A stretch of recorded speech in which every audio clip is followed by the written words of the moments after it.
यूं ही नहीं कहते हारे का सहारा बाबा खाटू श्याम हमारा, ऐसे बने खाटू श्याम भगवान। खाटू श्याम को भगवान श्री कृष्ण के कलयुगी अवतार के रूप में जाना जाता है। ऐसा कहे जाने के पीछे एक पुरानी कथा है। राजस्थान के सीकर जिले में इनका भव्य मंदिर स्थित है, जहां हर साल बड़ी संख्या में श्रद्धालु आते हैं। भक्तों का विश्वास है कि बाबा श्याम सभी की मुरादें पूरी करते हैं, वो रंग को भी राजा बना सकते हैं। कौन है बाबा खाटू श्याम? बाबा खाटू श्याम का संबंध महाभारत काल से माना जाता है। यह पांडुपुत्र भीम के पौत्र थे।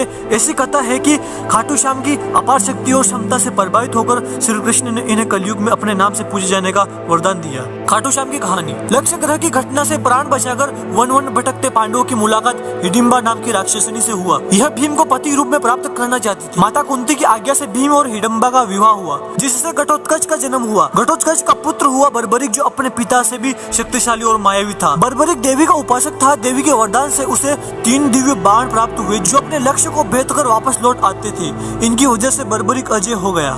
महाभारत के युद्ध के दौरान बर्बरिक युद्ध देखने के इरादे से कुरुक्षेत्र आ रहा था। श्री कृष्ण जानते थे कि अगर बर्बरिक युद्ध में शामिल हुआ तो परिणाम पांडवों के विरुद्ध होगा। बर्बरिक को रोकने के लिए श्री कृष्ण गरीब ब्राह्मण बनकर बर्बरिक के सामने आए।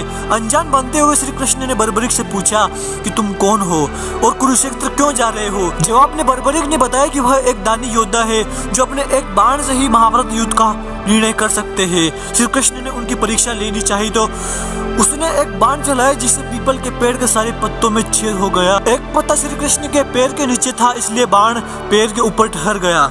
श्री कृष्ण बर्बरिक की क्षमता से हैरान थे और किसी भी तरह से उसे युद्ध में भाग लेने से रोकना चाहते थे। इसके लिए श्री कृष्ण ने बर्बरिक से कहा कि तुम तो बड़े पराक्रमी हो, मुझ गरीब को कुछ दान नहीं दोगे? बर्बरिक ने जब दान मांगने के लिए कहा तो श्री कृष्ण ने बर्बरिक से उनका शीश मांग लिया। बर्बरिक समझ गए कि यह ब्राह्मण नहीं कोई और है और वास्तविक परिचय देने के लिए कहा। श्री कृष्ण ने अपना वास्तविक परिचय दिया तो बर्बरिक ने खुशी खुशी शीश दान देना स्वीकार कर लिया। रात भर भजन पूजन कर फाल्गुन शुक्ल द्वादशी को स्नान पूजा करके बर्बरिक ने अपने हाथ से अपना शीश श्री कृष्ण को दान कर दिया। शीश दान से पहले बर्बरिक ने श्री कृष्ण से युद्ध देखने की इच्छा जताई थी, इसलिए श्री कृष्ण ने बर्बरिक के कटे शीश को युद्ध अवलोकन के लिए एक ऊंचे स्थान पर स्थापित कर दिया। युद्ध में विजयश्री प्राप्त होने पर पांडव विजय का श्रेय लेने हेतु वाद विवाद कर रहे थे। तब श्री कृष्ण ने कहा कि इसका निर्णय तो बर्बरिक का शीश कर सकता है।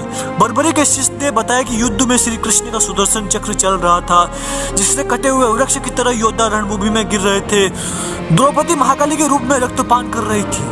श्री कृष्ण ने प्रसन्न होकर बर्बरिक के उस कटे सिर को वरदान दिया कि कलयुग में तुम मेरे श्याम नाम से पूजित होंगे। तुम्हारे स्मरण मात्र से ही भक्तों का कल्याण होगा और धर्म अर्थ काम मोक्ष की प्राप्ति होगी। स्वप्न दर्शनों बाबा श्याम खाटू श्याम में स्थित श्याम कुंड से प्रकट हुए थे। श्री कृष्ण ने विराट शालिग्राम रूप में संवत 1717 से खाटू श्याम जी के मंदिर में स्थित होकर भक्तों की मनोकामना पूर्ण कर रहे हैं। हर साल लगता है खाटू श्याम मेला। प्रत्येक वर्ष होली के दौरान खाटू श्याम जी का मेला लगता है।